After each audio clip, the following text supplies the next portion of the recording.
અમદાવાદના નારોલમાં દારૂના નશામાં ધૂત ટેન્કર ચાલકે બેફામ ડ્રાઇવિંગ કરી અકસ્માત સર્જતા એક વ્યક્તિનું મોત નીપજ્યું છે। નારોલમાં બોમ્બે હોટલ નજીક દારૂના નશામાં ધૂત ટેન્કર ચાલકે પૂરઝડપે વાહન હંકારી બાકડા પર બેઠેલા એક વ્યક્તિને અડફેટે લેતા તેમને સારવાર અર્થે હોસ્પિટલ ખસેડવામાં આવ્યા હતા, જ્યાં તેમનું મોત નીપજ્યું હતું।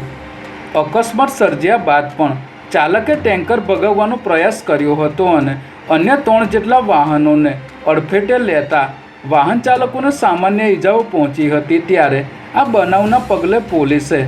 ટેન્કર ચાલક વિરુદ્ધ ગુનો નોંધી આરોપી અવધેશ કુમાર દુબેની ધરપકડ કરી છે।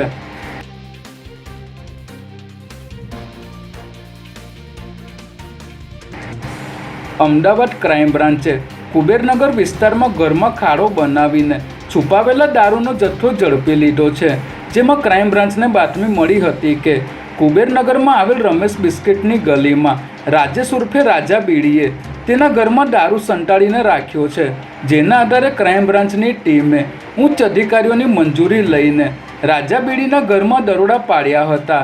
જેમાં ઘરમાં મૂકેલો લાકડાનો પલંગ હટાવતા જ ક્રાઇમ બ્રાન્ચને ગુપ્ત જગ્યા મળી હતી, જ્યાંથી પોલીસે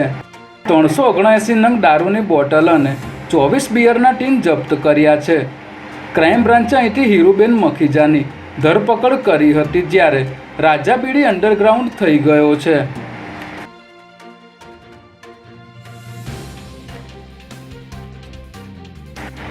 સુરેન્દ્રનગર એન્ટી કરપ્શન બ્યુરોએ લખતર ગ્રામ પંચાયતના તલાટી કમ મંત્રી અને એક મધ્યસ્થીને લાંચ લેતા રંગે હાથ ઝડપી પાડ્યા છે, જેમાં તલાટી ધર્મેશકુમાર પેઠડિયા અને મધ્યસ્થી રાજુભાઈ વસોયાએ વઢવાણ તાલુકાના વડોદ ગામના 2 પ્લોટના ગામના નમૂના નંબર 2ના ઉતારા માટે 3000 રૂપિયાની લાંચની માગણી કરી હતી, જેથી ફરિયાદીએ એસીબીનો સંપર્ક કરી ફરિયાદ આપતા